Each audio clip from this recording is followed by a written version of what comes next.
침수에 대비해서는 뭐 이틀 정도 하게 되면 어려움이 있다. 예, 침수 이틀 정도. 자, 침수 이틀 돼서 계속 물이 찰 것 같다. 그러면 물을 막지 말고 물을 터요. 내 밭에 물이 들어오도록 만들어서 나가게 하면 고추 안 죽습니다. 대신에 이런 게 있어요. 물이 지나갔다 그러면 비료 나갔다 미생물 나갔다 토양 상황이 안 좋아지는 겁니다. 그래서 죽지 않더라도 물이 지나가게 되면 최소한 응급적으로 위에다가 요소라도 연면살포 해주셔야 되는 거죠. 처음부터. 그리고 시간적인 여유가 있다? 밑으로 줘야 됩니다. 뭐를요? 뿌리가 발생되는 인산질 비료, 또 혹은 뿌리가 잘 되는 뭐 생장 조절제, 또 혹은 거기에 들어갈 수 있는 이제 그 항생제 물질들이 있는데 이따 또 설명드릴게요. 품종별로 반점세균병, 반점세균병이 어떤 병이냐면 반점이 생기고 가운데가 하얗게 그 타듯이 있고 잎이 쏟아져 버려요. 잎이 떨어져 버립니다. 그래서 이것이 오게 되면 고추 농사 끝이라고 볼 수 있거든요. 그래서 좀 강한 것들이 있고 약한 것이 있다. 뭐 그 이후로도 이제 강한 거 이런 품종이 있고 약한 것이 있더라. 계속적으로 이런 발표를 하고 있고요. 품마름병이 청국병입니다. 고추가 파랗게 말라 죽는 거잖아요. 이제 이런 것들도 강하고 약한 것이 있다. 고추를 이제 우리가 이걸 구입하죠. 어떤 고추가 제일 좋은지 엽수에서부터 쭉 상태를 봅니다. 꽃은 하나 피었는지 안 피었는지. 근데 우리가 봐야 될 것이 어디냐면 여기를 봐야 됩니다. 여기를. 맨 아랫잎이거든요. 맨 아랫잎이 진한 녹색이 아닌 연녹색인 거. 맨 아랫잎이 연녹색이라는 얘기는 약간 양분이 지금 부족 상태입니다. 그것이 우리 밭에 들어가면 빨리 착근을 해요. 근데 진하게 건강하게 만드는 고추는 지금은 보기 좋지만 우리 밭에서 할착하는데 시간이 더 걸립니다. 그러니까 이 육류하시는 분들도 아래쪽이 약간 노릇하게 우리가 구입하는 분들도 그런 고추를 구입하셨으면 좋을 것 같아요. 플러그면은 이렇게 옵니다. 뭐 박스로 옵니다. 제일 좋기는 내일 고추 심는다 그러면 오늘 저녁에 박스가 도착하면 딱 좋아요. 우리 입장에서는. 근데 고추 입장에서는요 어렵습니다. 뭐가 어렵냐면 오늘 뭐 눈이 오고 이렇게 좀 흐린 날씨였다가 고추 심는 눈은 아니고 흐린 날씨였다가 고추를 심는 날이 좋으면 어떤 일이 생기냐면 흐린 날도 육묘장에서도 흐릴 거잖아요. 근데 고추 심을 때 어떤 일이 생기냐면 탈 수 있어요. 어디가 타냐면 이쪽이 타요. 고추 줄기잖아요. 고추 줄기가 있으면 여기 살이 터요. 오돌토돌해요. 어느 쪽이? 남쪽이. 어른들은 이거를 뭐라고 하냐면 바람 탔다고 그래요. 고추가 이렇게 삐뚤어지기 때문에. 그런 것들이 약간 흐렸다가 우리 심는 날 맑았을 때 이런 일이 생기거든요. 그러니까 뭘 하자는 얘기냐면 이 박스를 공간, 저걸 놓을 수 있는 자리, 또 시간적 여유가 있으면 2, 3일 전에 받았으면 좋겠어요. 그래서 풀어놓고 우리 집에서 물 주고 한 2, 3일 관리했다가 가시는 것이 훨씬 좋다. 고추 심었는데 이렇게 갈변돼 버려요. 역병입니다. 이게 입고성 역병이라고 하는 거고요. 고추 심었는데 여가 하얗게 되면서 꼬꾸라져요. 자세히 봤더니 잎도 꼬꾸라져요. 이런 고추들은 열상이라고 볼 수 있습니다. 거기 일소라고 되어 있는데 열상입니다. 어떤 내용이냐면 이런 거죠. 고추를 갖다가 이렇게 심어놨는데 심을 때 한낮을 지나가요. 한낮을 지나가면서 고추를 빼가지고 이렇게 잡고 심으면 절대 저럴 일이 없어요. 근데 먼저 손수가 고추를 어떻게 고추 구멍에다가 던지고 가잖아요. 그러면 검정 멀칭에 고추가 이렇게 딱 누워 있었다. 그럼 데쳐진 거거든요. 그래서 이런 고추는 아침 저녁으로 심으면 한낮을 안 지나가면 괜찮은데 한낮에는 잡고 심으면 돼요. 잡고 심으면. 고추를 심을 때 얼마나 심느냐? 원래 있던 깊이만큼 심는다. 그게 제일 좋은 거고요. 제일 또 필요했을 때 제 깊이대로 심었을 때가 수량이 100인데요. 깊이 심을수록 수량이 떨어져요. 많게는 67%, 30% 정도가 날아가는 거죠. 우리가 이제 기계화가 된다고 했을 때 평야지에서는 이게 가능하다. 그 대신에 키가 120cm 정도, 고추와 고추 사이는 35cm, 초폭은 60에서 100cm, 조광거리는 120cm. 이제 이런 규격을 맞춰주면 기계화를 할 수 있겠다. 나중 얘기죠. 또 하나는 이런 걸 하려면 뭐가 또 선행돼야 되냐면 고추가 자라다가 말아야 돼요. 그래서 미국 같은 경우에는 고추가 한 서너 개만 자라고 그냥 서버려요. 그러니까 그 기계화를 갖다 쉽게 할 수 있었죠.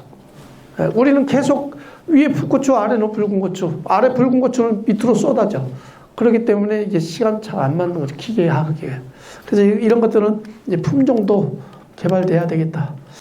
고추를 심었습니다. 그래서 고추 심고 나서 뿌리를 뽑아봤더니 이런 처리를 한 데는 고추 뿌리가 굵고 좋더라. 이런 처리를 안 하면 그 고추 뿌리 양이 적더라라고 하는 거죠. 그래서 이렇게 말씀드리고 싶어요. 제품으로는 트라이코델마라고 하는 그 미생물이 있는데 저런 게 뿌리를 빨리 내는데요. 여기 저 미생물 공급하죠. 자, 광합성균 있죠. 얘가 뿌리를 더 잘 내게 하거든요. 그러니까 그거 받아다가 영양관리로 수용성 인산 거기다 좀 넣고 담갔다 심으면 훨씬 빨리 돼요. 그리고 또 한 가지는 옛날 얘기할게요. 옛날에는 아토닉이라고 하는 것이 있었어요. 아토닉이 생장 조절제인데 지금 PLS에 걸립니다. 그래서 쓰지 못한다고 해요. 그런데 PLS로 분석이 안 돼요. 아토닉 1톤에 2병 쓰면 뿌리 내는 효과가 분명히 있어요. 저는 쓰라는 말은 안 했고 PLS에 잡을 수가 없다. 그 얘기는 드릴 수 있겠네요. 자, 또 한 가지는 여기 장수는요. 이거 고민해야 될 것 같아요. 지금 가운데가 투명하잖아요. 가운데가 투명한 필름을 배색 멀칭이라고 그러거든요. 햇빛 잘 받는 데는 상관이 없겠지만 북쪽이나 이런 쪽에 고추밭을 꼭 해야 되겠다. 그런데 봄이 늦게 온다. 그 밭은. 그러면 이렇게 배색 멀칭을 하시는 것이 좋다. 왜냐하면 토양 온도를 초기에 올려줍니다. 투명한 것이. 그래서 봄이 늦게 오는 밭, 그런 데는 좀 하셨으면 좋겠다. 자, 멀칭을 하는데 투명하고 흑색을 했어요. 그런데 흑색이 그 온도는 더 낮더라.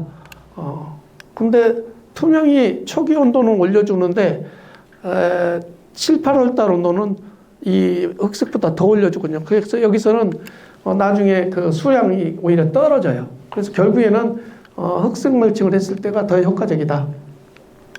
투명보다 흑색 멀칭 했을 때 265 여기에 비해서 수량이 많더라. 고추 이제 지주를 하는데요. 여기처럼 지주를 방아다리가 여기인데 여기 가운데다 했어요. 그러면 이 고추는 바람 불면 꺾어질 수 있습니다. 그렇게 하시면 안 되죠. 자, 여기 한번 보실까요? 좀 자세히 보시죠. 여기 지금 밑줄이 이렇게 속줄이 있습니다. 그리고 바깥줄이 있어요. 이거를 4분지에서 5분지 됐을 때 바깥줄로 눌러져 버려요. 그래서 Y자를 만듭니다. 처음부터 4분지에서 5분지 컸을 때 그렇게 되면 이제 이만큼 벌어지죠. 이제 생육하겠죠. 이렇게 됐을 때 뭘 그러냐면 그 위에다 망을 씌워 놓으면 이제 이게 벌어진 채로 이제 자라는 거죠. 그래서 가운데를 벌어지게 하는 것이 훨씬 더 효과적이다. 그래서 제 생각에는 11자가 Y자 하기는 좋습니다. 말뚝을 11자로 받고 여기다 K망이라고 하는 고추망을 갖다 해놓고 벌려주면 얘네들이 다시 안 오므러지거든요. 그래서 수량은 더 많다. 한 가지 혹시 그 배밭 가보셨겠죠? 복숭아밭도 마찬가지고 꽃피 키워요. 벌려서 키우죠. 거의 대부분 식물은요 이렇게 자랍니다. 배 놔두면요 이렇게 자라요. 그러면 배가 몇 개 안 열려요. 자, 이렇게 벌려주면 뭐가 되냐면 꽃도 더 잘 붙고 과일도 더 잘 붙습니다. 그래서 이렇게 벌려놓으면 여기에서 그 도장지라고 해서 나오는데 그런 것들 관리해서 벌려진 채로 이렇게 계속 하는 거죠. 고추도 마찬가지입니다. 벌려주면 더 많이 열려요. 참고로 고추 시설하게 되면 10월 말 정도 가게 되면요 뭐 10월 말 안 가도 고추가 늘어져요, 이렇게. 자, 늘어진 데서 고추, 풋고추 엄청 좋은 거 열려요. 이유가 벌려져 있고 수분 점점 높아지고 그러니까 잘 되는 거예요. 수분 수정도 잘 되고 고추도 좋은 고추 많이 나오고. 그랬으면 좋겠다. 자, 이 측지를 어떻게 할 것이냐. 측지는 제거하시는 것이 좋겠다. 이 첫 번째 꽃은 어떻게 할 것이냐. 따줬으면 좋겠다. 따면 이것이 고추 촉이 그 영양적으로 주기 때문에 따줬으면 좋겠다. 그리고 이제 내 밭에 비료가 좀 많이 들어간 것 같다. 계산에 의해서 아까 333인데 나는 더 줬다. 유박을 더 줬다. 열포를 더 줬다. 그러면 이렇게 측지를 2개를 더 키워가면 수량은 더 늘어납니다. 그러니까 선생님께서도 아까 비료량이 많이 들어갔으니까 그런 경우에는 측지를 2개 받아서 가면 더 좋죠. 비료를 뺄 방법은 그거밖에 없습니다. 그래서 제거했을 때 수량은 떨어지나 좋은 고추예요. 고추가 다 좋아요. 그리고 어떻게 되냐면 병이나 초기 수량이나 이런 것들이 다 좋습니다. 유인도 좋고. 그래서 측지를 제거하는 것이 좋겠다. 측지 제거를 하는데 어르신들께서 바빠요. 그래서 어떻게 하냐면 식전에 장갑을 딱 끼고 가서 고추밭에 가시죠. 어머니들은 뭐 하세요? 밥을 하는데 가가지고 딱 앉아서 쭉 훑죠. 한 발 가갖고 쭉 훑어요. 한 번에 2손으로 훑어요. 즙액 속에가 움직일 수 있는 것이 곰팡이병도 있고 바이러스도 있습니다. 이거를 갖다가 오른손에 병든 고추를 훑었다. 그러면 계속 오른손에 바이러스. 그래서 그 줄은 보내버릴 수 있어요. 훑으시면 안 되고요. 또 한 가지는 지금 나머지 이 잎들이 이 시기에 엄청 중요한 일들을 합니다. 중요한 일꾼이에요. 그래서 측지를 제거할 때 이렇게 꺾어서 옆으로 제껴서 하셨으면 좋겠다. 이것도 말씀드리면 이러죠. 네가 농사짓문 하겠냐? 일이 굉장히 많죠. 그러나 하는 것이 좋다는 말씀을 드립니다. 이제 여기 3번 제거하게 되면 수량성에 있어서 확보가 되고 또 좋은 고추 딸 수 있다. 대략 30일, 50일, 70일 이렇게 가는 것이 어떨까? 이럴 일은 없는데 고추 심어놓고 바짝 여기다가 비료를 주면 그날부터 돌아가신다. 네, 그러니까 절대 그러면 안 된다. 비료를 줄 때 구멍 뚫고 준다 그러면 가운데 혹은 여기 뭐 7부나 6부 여기다가 뚫어서 주죠. 어디다 주든지 상관없습니다. 그런데 비료 주고 제일 잘하는 건 뭐냐? 여기다 1cm 정도 흙만 덮어주세요. 비료 주고 놔두면 날아가요. 질소질 같은 경우. 흙을 덮어주면 얘네들이 쓸 수 있거든요. 그래서 흙을 1cm만. 구멍이 5cm다 싶으면 1cm 덮으면 또 나머지 구멍이 또 있잖아요. 그 구멍에다 한 번 더 줘도 돼요. 뿌려준 비료는 다 날아가 버리겠네요. 많이 날아가죠. 네. 추비 방법 중에요. 지금 어머니께서 주시는 말씀이 뭐냐면 고랑에다 살포했다 이만큼이에요. 그런데 전체 비료를 몽땅 줬다 그랬더니 더 잘 수량이 높아요. 자, 이거는요 이렇게 한번 해봤으면 좋겠습니다. 지금 우리가 쓰고 있는 비료가 석효성인데 그거를 주고 대신에 고랑에다가 비닐을 깔아야 돼요. 그래야지 그 효과가 있어요. 그러면 이거보다 수량이 더 올라가요. 그 대신에 어떻게 하냐면 고추 복합 비료를 끝에까지 줄 비료를 합쳐서 다 줘버려야 돼요. 한 밭에. 그래서 대략 뭐 21-17 같은 경우는 대략 5포 정도 300평에. 그리고 가운데 비닐 까면 수량은 나눠서 준 것보다 더 나올 수 있다. 자, 이거는 가운데 뭘 깔 거냐 합니다. 부직포 깔 거냐 비닐 깔 거냐. 돈 있으면 부직포 깔지만 수량성을 보니까는 부직포가 더 낫지만 어떤 경우에는 비닐 깔았을 때 수량성도 나쁘지 않다라는 거예요. 그러니까 군수가 도와주면 부직포 깔고 안 도와주면 비닐 깔고 그러면 수량성에 있어서 훨씬 더 좋다. 이제 이런 연구를 한때 했습니다. 이게 지금 우리나라 그 제품들이거든요. 이렇게 이게 지금 완효성 비료예요. 이거 2가지가 이제 외국 제품인데 뭐 지금 세간에 이게 한 포에 15만 원 한다고 그래요. 근데 이 비료들은 늦게까지 비료 성분이 빠져나오거든요. 천천히. 그래서 이거를 어떻게 했냐면 이렇게 했어요. 속효성, 우리가 쓰고 있는 것을 밑거름 60에 웃거름 40 분시해서 했어요. 그걸 100으로 놨을 때 완효성 비율을 한꺼번에 집어넣었더니 0.7% 정도 늘었어요. 근데 이거를 제가 하면서 보니까 고추 딸 때 카리질 비료를 위에다가 더 뿌려주면 더 나올 수 있어요. 왜냐하면 비닐 깔아버리면 더 줄 방법이 없거든요. 옆면 시비밖에. 그래서 완효성 복합비료를 쓰실 때는 그 질소질 위주로 얘네들이 맞거든요. 그러니까 카리질 비료는 옆면으로 이렇게 좀 도와주면 더 좋겠다. 제초제합니다. 제초제를 하게 되면 한 달까지 효과가 있어요. 그렇기 때문에 정량을 하시라는 거죠. 제초제 한 병에 5통 타게 돼 있어요. 5통. 그런데 마음이 급하셔서 2통 탔어요. 2통 타면 죽는 것이 보여요. 고랑에 죽는 것이 보여요. 기분 겁나 좋아요. 그런데 그 다음 날 가서 보면 고추가 어떻게 돼 있냐면 잘하면 여기에 파마 있어요. 오글오글해져요. 오글오글해지면 또 영양제 줘서 펴야 돼요. 그러니까 그렇다고 해서 먼저 죽지만 절대 안 죽는 거 아니니까 일주일 있으면 다 죽거든요. 그러니까 제 양으로 하시고 이거 같은 경우는 제초제 중에 2가지가 있잖아요. 발화 억제제가 있고 이미 나 있는 풀을 죽이는 살초제가 있잖아요. 이 2가지를 섞을 때는 제초제 2가지 성질이기 때문에 반절씩 하지 마시고 2가지지만 제 양대로 이렇게 하셔야지 효과가 있다. 자, 피복제에 따라서 흑색이 수량이 한 20% 많더라. 그래서 흑색 멀칭을 해주시라. 대신에 아까 말씀드렸던 장수의 어느 지역에서 그 밭이 이렇게 빨리 눈이 안 녹는 밭, 봄이 늦게 오는 밭 같은 경우에는 아까 배색 필름이라고 했잖아요. 가운데 투명한 거. 그걸로 해주시라고 말씀드리고 싶어요. 이 재식거리 어떻게 할 거냐? 여기는 이제 실험적인 거니까요. 터널 재배했는데 160에 30 했더니 235, 160에 40 했더니 174, 160에 50 했더니 175. 무슨 얘기예요? 거리를 뛰면 뛸수록 수량이 떨어진다라는 얘기죠. 그래서 우리는 그러면 어떻게 할 것이냐 이 부분인데 아까 뭐 120에 30 결코 나쁘지 않습니다. 제가 말씀드렸던 115에 35 뭐 비슷비슷할 겁니다. 그래서 그렇게 좀 해주셨으면 좋겠다.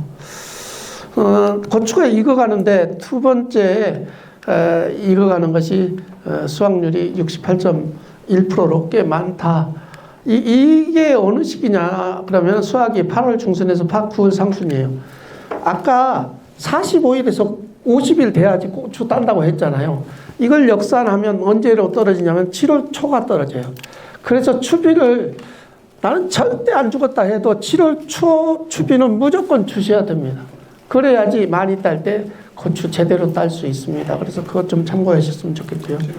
자, 여기 보시면 일반 집대비하고 우유 발효집대비라고 되어 있는데 둘 다 발효됐습니다. 고추를 땄는데요. 미숫과 홍고추, 공고추를 땄는데 고추 숫자는 4개가 더 많아요. 일반 집이. 그런데요. 이걸 그림으로 보여드릴게요. 여기 보니까 건고추가 일반 집대비가 이만할 때 우유 발효집대비가 하나, 둘, 셋, 3배를 더 따요. 3배나 빨리 딴다는 얘기죠. 같은 발효됐는데 지금 저거를 갖다가 하자는 얘기가 아니고 이 얘기 드리려고 해요. 우리가 쓰고 있는 대비가 미숙대비다. 그거를 그냥 넣을 것이 아니고 빨리 넣어주시라는 거죠. 3월 초에 혹은 2월 말에 그러면 미숙대비가 그 사이에 일정 발효되니까 그렇게라도 해주시면 미숙대비 그냥 쓰는 것보다 훨씬 효과적이다 말씀을 드립니다. 노지 고추에 앞으로 이제 퇴비를 이렇게도 할 거다라는 거예요. 퇴비를 말려요. 말려가지고 가루를 내는 경우 있고 그거를 갖다가 유박처럼 덩어리를 만드는 퇴비가 될 겁니다. 그렇게 해서 했더니 입상 덩어리로 만든 것이 수량이 많더라. 일반 화학비료 대비 많더라라고 하는 거죠. 그래서 이것이 한 18% 정도 수량이 많더라. 이제. 그래서 이 입상대비나 분상대비가 화학적으로 쓸 수 있는 상황이 될 거다라고 하는 거죠. 고추 착색 한계일입니다. 여기 좀 자세히 볼게요. 이게 중부지방이거든요. 여기를 중부지방으로 보면은 좀 애매해요. 중부보다는 북부에 가깝다고 봐요, 여기가. 자, 그래도 중부지방 예를 들어서 말씀드리겠습니다. 중부지방 8월 16일 날 착과된 것을 봤더니, 그때 봤더니, 그 꼽힌 것을 그 고추 딸 때 봤더니 74%가 붉은 고추였어요. 그리고 풋고추가 12%였습니다. 근데 한 일주일 정도 뒤에 봤더니 어떻게 되냐면 적과율이 80%, 요거는 10% 늘었고요. 아니 9%고요. 그런데 이게 잘못됐어요. 그런데 중부지방은 어떻게 돼 있냐면 8월 30일 날 비료를 주라고 돼 있어요. 중부지방 마감 비료를 8월 30일 날 비료를 주면 어떻게 되냐면 88%가 풋고추입니다. 이 얘기는 무슨 얘기냐면 여기는 중부보다 더 지대가 높다고 치면 8월 여기 30일이 아니고 8월 20일께보다 8월 30일보다 더 높은 20일의 비료를 줘야 되는데 북부 지방이라고 보여주면 이것보다 더 빨라져야 된다는 거죠. 뭐가 빨라져야 되냐면 마감 비료가 빨라져야 되는 거죠. 마감 비료를 늦게 주면 풋고추 농사 진다는 거예요. 그래서 책에서는 뭐 이 지역을 두고 얘기한 것이 없지만 제가 생각했을 때는 최소한 8월 20일 아니면 8월 10일 그 사이에 비료 마감을 줘야 된다. 그 이후로 비료는 풋고추 농사다. 네, 그래서 여기 이제 남부지방 같은 경우에는 9월 상순이라고 되어 있지만 8월 30일, 중부는 8월 하순이라고 되어 있는데 8월 20일, 북부는 이거보다 더 빨라져야 되는 거죠. 네. 그걸 참고해 주셨으면 좋겠고, 비료를 준다. 예를 들어서 5월 1일 날 심었다라고 하면 3번을 주면 6월 10일, 7월 20일, 8월 20일, 마감을 8월 20일로 줘야 된다. 그러면 여기는 8월 15일이라고 하면 이걸 갖다가 다시 계산을 해야 되겠죠. 그래서 4번 준다 그러면 6월 1일, 7월 1일, 8월 1일, 8월 20일. 자, 아까 추비를 몇 포 준다고 했습니까? 혹시 18-16을 300평에? 기준량이 3포죠. 3포면 300평이다 그러면 이 날짜에 한 포씩 떨어뜨려 주는 거죠. 기준이. 고추 딸 때마다 줘요? 고추 딸 때마다 준다 그러면 3포니까 60kg잖아요. 그러면 10번 주면은 3kg씩 주면, 6kg씩 주는 거죠. 아니, 그렇게 많이 하면 3번, 4번밖에 안 주지. 그러니까 3번 주면 한 포씩 떨어뜨리는 거고요. 4번 주면 15kg씩 떨어뜨리는 거예요. 그런데 우리 지역에서는 비도 많이 오고 뭣도 되고 그래서 고추 생육 자체가 너무 떨어진다. 그러면 이 기준에서 더 주시면 됩니다. 아니면 간격을 더 줄여서 더 많이 주시면 되든지 그래서 참고하셨으면 좋겠고요. 이런 마지막 고추가 이제 비싸게 되면 이런 마지막 고추를 어떻게 써먹어야 되겠는데 S를 처리해 가지고 25도 온도 관리하면 100% 붉어집니다. 그리고 우리가 S레를 갖다가 고추 서 있는 채로 처리하면 그 효과보다 이걸 따가지고 S를 물에다가 한 2분간 담갔다 빼면 훨씬 더 빨리 붉어져요. 그래서 그렇다. 그리고 또 한 가지는 제1인산 칼리를 줬더니 마지막 수량이 43%가 늘어나더라. 이거는 우리가 비료가 없으면 못 오잖아요. 관주 시설이 없으면 못 오잖아요. 관주로 해야 되는데. 그 방법을 대신할 수 있는 방법이 있어요. 고추를 얘가 이제 10월 20일이 설이 내리는 시기다. 그럼 그 역산을 해가지고 대략 3주에서 4주. 저는 이제 4주라고 말씀드리고 싶은데 4주 때 밑둥치를 자릅니다. 20cm 남기고. 밑둥치를 딱 자르면 뭔 일이 일어나냐면 비료 안 올라가고 물 안 올라가요. 그러면 훨씬 더 빨리 붉어져요. 그러면 설이 오고 나서도 빨간 고추 딸 수 있어요. 그래서 이런 효과를 노릴 수 있다. 이게 지금 미국에서 고추 따르는 겁니다. 저런 건 봐봤자 우리하고 상관없잖아요. 여기 보면 이제 고추 몇 개 안 열렸어요. 우리처럼 고추 그렇게 안 키워요. 몇 개 안 열렸잖아요. 이제 우리나라가 기계가 중에서 고추가 제일 잘 안 되고 있죠. 그 이유는 기계화 할 수 있는 여건이 고추 주산지 많이 따는 데는 고추 좋다고 하는 데는 기계가 들어가기 어렵죠. 고추 한 건에 10만 원 가야 돼요. 이거는 사람 먹는 고추가 아니고 색깔 빼는 고추예요. 색소용. 네. 여기 사람 쓰는 거는 이제 미국에서도 멕시칸들이 인건비가 싸기 때문에 이제 그렇게 쓰는데요. 뭐 영양성장 이 부분은 참고하십시오. 네, 뒤에 참고하시고 뭐 토경 같은 경우도 참고하시고 이거 이제 시설에서 얘기이기 때문에